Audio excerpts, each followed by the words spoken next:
Good morning, morning. Good morning. Welcome back to the morning show here on Tobago Updates Television, and thank you so much for staying with us.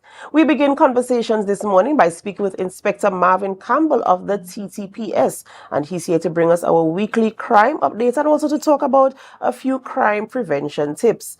Good morning and welcome. Pleasant good morning, and good morning to all the viewers in Tobago and in Trinidad. I am Inspector Marvin Campbell.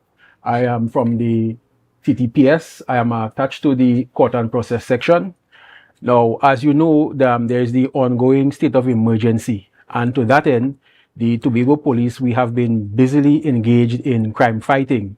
I can tell viewers and you this morning that last week, the members of the Tobago Task Force Region North, owing to surveillance and information from members of the public, they were able to make an arrest of an individual who had a number of marijuana trees in excess of the limit of 4. Woman Corporal Alfred of the Task Force North is presently spearheading that investigation, and we expect that individual to be brought to the court sometime this week. In other SOE related activities, officers of both Task Force North, East and West, they were engaged in a number of raids and searches throughout Tobago, and there were a number of arrests over the week, and we also expect those persons to be brought to court sometime this week. So in terms of the police being out there and being alert and,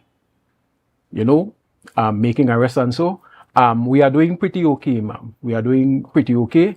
The Tobago space is being well represented by the T.T.P.S in that regard. In relation to arrest and detection of crime, what are some of the areas that you see more arrests or even reporting coming in from? Is it could we say house break-ins? Could we say what type of serious crimes, possession of, Top of the list, we are seeing a lot of narcotic offenses, marijuana, cocaine, and we are also seeing an uptick in house breaking.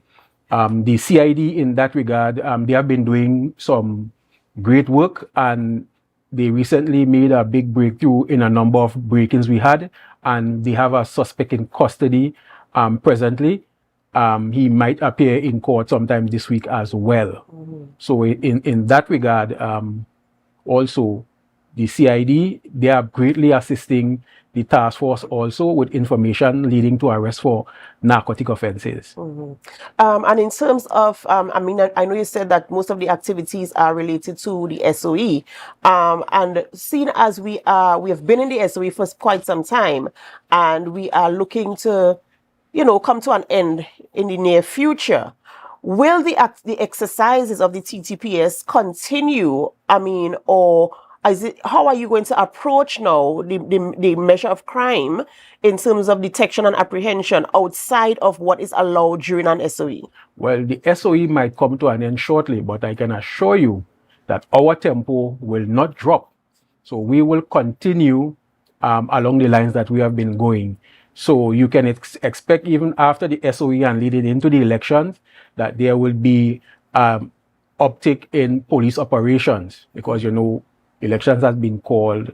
So we intend to spearhead crime fighting in terms of narcotics because we don't want the criminals to believe that because an election is coming up that our attention will be elsewhere.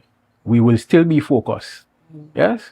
And that was leading to my next line of questioning in terms of preparing for an election. I know they call it silly season, but as you rightfully said, the focus really is usually on the politics and the politicians and what they are doing. But other people are also living in the space and they use opportunities to do what they want to do. So in terms of police presence and in terms of exercises that will be carried out by the T.T.P.S, what can we look forward to? Of course, without revealing too much of your strategies, what can the average citizen or the public can look out for in terms of T.T.P.S support to ensure our continued safety? You can expect an actual uptick in the number of roadblocks, raids, and searches throughout the Tobago space. Without divulging too much, I can ensure the public There might be some inconvenience to the law-abiding folks.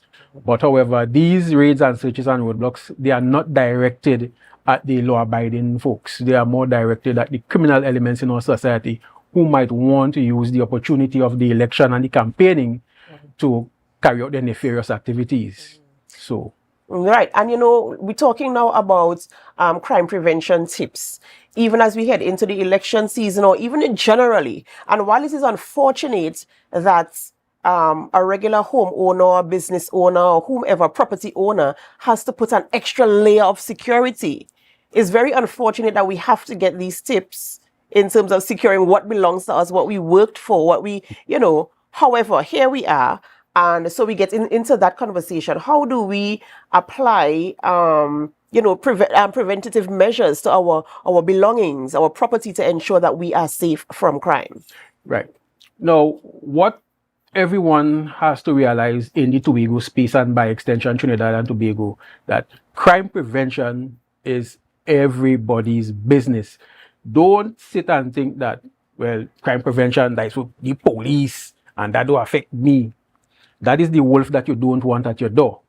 Now, to that end, there are some tips and some suggestions that you can take to prevent yourself from becoming a victim of crime, or at the least making yourself a harder target. Because I will tell you something, criminals don't really attack randomly. They normally study their target. They carry out reconnaissance. And they look to see who is a hard target or who is a soft target. The hard targets they would avoid because the chances of them actually scoring a hit is less. With that in mind, let us look now at homeowners securing your property and so forth and so forth. There are many things you can do to make your home or your business a harder target for bandits and criminals. The first thing you need to look at is your security. Simple things like applying deadbolt locks to your doors, burglar proofing. All of these things will tend to add a layer of security to your home. Now, we know that some people don't have the means. However, things like security lights, simple lights on the outside to illuminate your property. That is a great deterrent because criminals don't want to be seen. Another thing you can do, if you can afford it, CCTV cameras. Put that around your home. It gives you an added sense of security because, like I indicated, criminals don't want to be seen. And the security cameras that they sell now, they are rather cheap. We even have them, you even have those that look like normal light bulbs, but they have the camera installed. You could install one of that. Another thing you could do not practice what the old people used to do, hiding your keys below the stone or the flower pot or the door ledge. Those are the first places bandits will look when they come to enter your home. They will pass a hand on the door ledge, raise up your flower pot. For your doormat. Your doormat. Don't leave keys under your doormat and these things. Your cut keys, you give each family member a key, so everybody has a key. Also, in terms of your surroundings, your house, the set of bush you might have around your house, you can cut that. Create visibility. Bandits don't want to be seen. And if you have the wherewithal, you purchase a dog, or you have some friend could give you a potong, and you might laugh and say, but you need a potong in a yard, they're useless. I will tell you something. All dogs are very territorial, especially in the yard.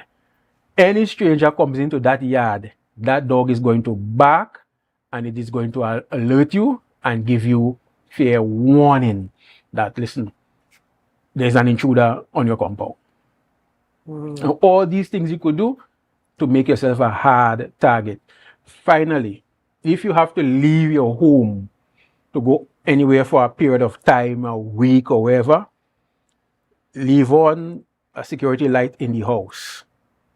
And you could even do what I do. And this is a practice I learned from my mother.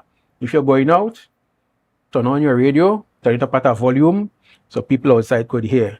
Now, the first thing that will enter somebody's mind when they're approaching your home and they're hearing that, somebody home. And that in and of itself is a deterrent. And finally, steel doors instead of wooden doors. Harder to kick in, because we know we have an increase in home invasion, people kicking in your door. A steel door is much, much harder to kick in. So all these things as a homeowner and a business also, you know, as business, make you a harder target. Now, you might still become a victim, but it'll be harder for them. And bandits don't like to work hard. They like easy work. You know, the end there, bandits don't like to work hard, they like easy work. But this is hard work for the proprietor.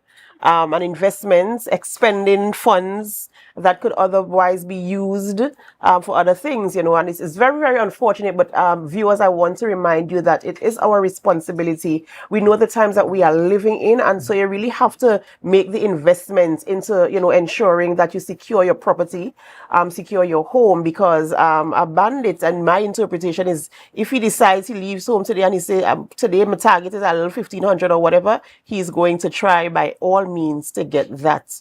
So, you know, you have to put that level of security to your home and ensure that your space is free from anything that looks attractive to somebody who didn't buy it and thinking that perhaps they want it. You know, Inspector, in closing, is there anything else you'd like to share with us? Well, right. Some other crime prevention tips.